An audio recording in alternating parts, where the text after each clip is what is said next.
ዛሬ ስለ አጠቃላይ መገለጥ ወይም ናቹራል ሬቨሌሽን ስለምንለው በሮሜ ምዕራፍ 1 ቁጥር 18 እስከ 20 ሐዋርያ ጳውሎስ በገለጸው ወይም በጠቀሰው ምዕራፍ ላይ በእነዚህ ቁጥሮች ላይ አተኩረን ነው የምናየው። እነዚህ ቁጥሮች ምንም እንኳን የ21ኛው ክፍለ ዘመን ታዋቂ የነገረ መለኮት ምሁር ካርል ባርት እና ጥቂት ምሁራን ማለት ነው ከክርስቶስ ውጭ ምንም አይነት እውነተኛ የእግዚአብሔር መገለጥ የለም ብለው ቢናገሩም ጳውሎስ ግን በሮሜ 1:20 ላይ የማይታየው ባህሪ እርሱም የዘላለም ኃይሉ ደግሞ አምላክነቱ ከዓለም ፍጥረት ጀምሮ ከተሰሩት ታውቆ በግልጥ ሆኖ ይታያል ብሎ አስቀምጧል። እግዚአብሔር በሰራው ዓለም ውስጥ ስለራሱ ግልጽ ማስረጃ ከመተው ባለፈ ይህ ማስረጃ በሰዎች ዘንድ በትክክል የሚታይ ወይም በግልጽ የሚታይ መሆኑን ጳውሎስ ይናገራል። እግዚአብሔር ስለገለጠላቸው ስለ እግዚአብሔር ሊታወቅ የሚቻለው በእነርሱ ዘንድ ግልጥ ነውና ይላል ቁጥር 19 ላይ ጳውሎስ።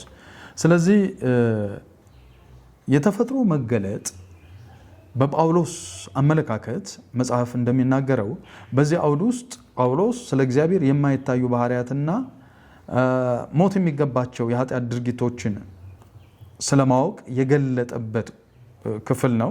በዚህ ክፍል ይሄ የተፈጥሮ መገለጥ ሊሚትድ ውሱን እንደሆነ ጠቅሶልናል፣ አስቀምጦልናል። በሌላ መልኩ ደግሞ ይሄ የተፈጥሮ መገለጥ አሉታዊ እንደሆነ በዚህ ነጥብ ዙሪያ በሮሜ መልእክት ውስጥ የጳውሎስን ዋና ዓላማ ማስታወስ ይገባናል። በወንጌል ውስጥ የእግዚአብሔር ጽድቅ መገለጥ ለምን አስፈላጊ እንደሆነ ያሳየናል እሱ። ምክንያቱም ሰዎች ሁሉ ከኃጢአት በታች ወይም ከኃጢአት ኃይል ስር ተዘግተዋል ይለናል። ከዚህ ኃይል ሰዎች ራሳቸውን ነፃ ለማውጣት አይችሉም ይለናል። ስለዚህ እግዚአብሔር በሌላ በማንም የሰው ልጆች ድነት ማግኘት ስለማይችሉ እግዚአብሔር በወንጌል በገለጠው መሰረት ልጁም በሮማውያን መስቀል ላይ እንዲሞት ላከው ይለናል። በዚህ ዙሪያ ጆን ካልቪን እንደዚህ አይነት ነገር ይናገራል።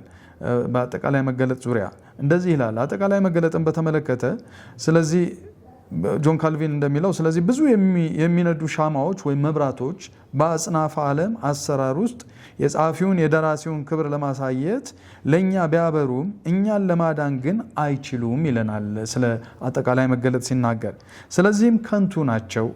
ምንም እንኳ በብርሃናቸው ቢያጥቡንም ቢያበሩልንም በራሳቸው ወደ ትክክለኛው መንገድ ሊመሩን አይችሉም። በእርግጥ አንዳንድ ብልሽታዎችን ይሰጣሉ፣ ነገር ግን ሙሉ ብርሃናቸው ከመብራቱ በፊት ወዲያውኑ ይደበዝዛሉ። ነገር ግን ወደ ንጹሕና ግልጽ ወደ ሆነው የእግዚአብሔር እውቀት የመምጣት ተፈጥሯዊ ችሎታ ባይኖረንም ማመካኛ ግን የለንም፣ የድንቁርና ጥፋት በውስጣችን አለና ይላል ካልቪን። ስንደመድመው ይሄ አጠቃላይ መገለጥ የምንለው በሮሜ ላይ የተገለጠው ክፍል ጳውሎስ ወይም ያስቀመጠው መልእክት ሶስት መሰረታዊ ነገሮች ልናይበት እንችላለን። አጠቃላይ መገለጥ አንደኛ በግልጽ የሚታይ ነው፣ በፍጥረት ላይ በግልጽ የሚታይ ነው። ሁለተኛው ደግሞ ውሱን ነው፣ ሊሚትድ ነው። ሶስተኛው አሉታዊ ነው፣ ኔጌቲቭ ነው። ይሄንን መመልከቱ ጠቃሚ ነው።